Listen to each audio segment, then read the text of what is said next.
There's a gentleman called Sam Mugumya. He was taken on 26th of August, 2025. It's coming to a year now. Up to now. I keep wondering, if these people have committed an offense, why doesn't government produce them in court? Mr. Speaker, we have been seeing videos of Sam Mugumya in a very deplorable state. Now, I've seen some government officials say, no, those videos are AI generated. So if you are saying those videos are false, because they look to be in very grotesque shape, he cannot walk, he seems paralyzed and so on. If government, as I've seen some government officials say, no, those are not true videos, why not produce him in court so that his family can take a look at him and know this is what's happening? Because it's been a year. Mr. Speaker, this should not be acceptable in my view. I said the other day that the 1995 Constitution is a brainchild of the NRM government. So it bothers me if NRM officials are the ones violating the Constitution they birthed. It should be problematic even to colleagues in the NRM. Mr. Speaker, I kept severally raising the question of Honorable Muwanga Kivumbi. After 19 days, he was dumped at a police station. Meanwhile, police had been denying, even in their affidavit in court, they said, we don't know him, we don't know his whereabouts. But he was taken from police to court. Now, Honorable Kivumbi is now in jail, nursing injuries. And there is a police doctor's report to that effect. The injuries that were inflicted on him, and he's getting treatment. So they held him for 19 days, beating him up every single day. And as I've said, this is captured in a police doctor's report. Why? Mr. Speaker, the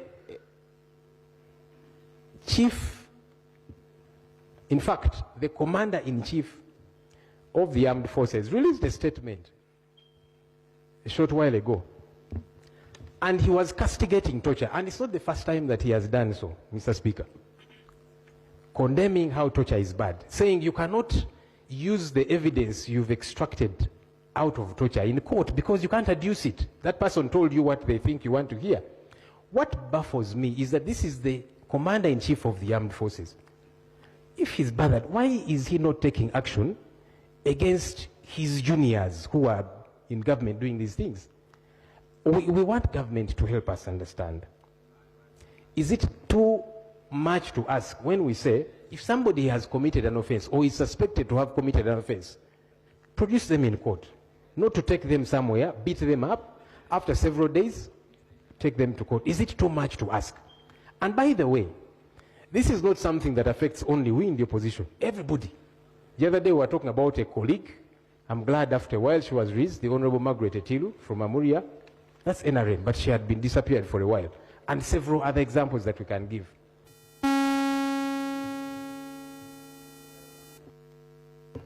Now, Mr. Speaker, this was my last point. Yeah, because rope, you know, the rope is privileged. Okay? Yeah, but it also has a time limit. So I request you, please, just conclude. And I was concluding, Mr. Speaker. So government needs to talk to us about these three issues: the medical interns, the NGOs suspended, then these missing persons, where are they? But even more important, why is government not shaping up? Arrest people, take them to court, whoever it is, because as we have seen, anyone can be arrested. We've seen vice presidents in this country arrested and taken to jail. So anyone, we are not saying no, some people are above arrest, but do conduct it in a manner provided for in the law. Is that too much to ask?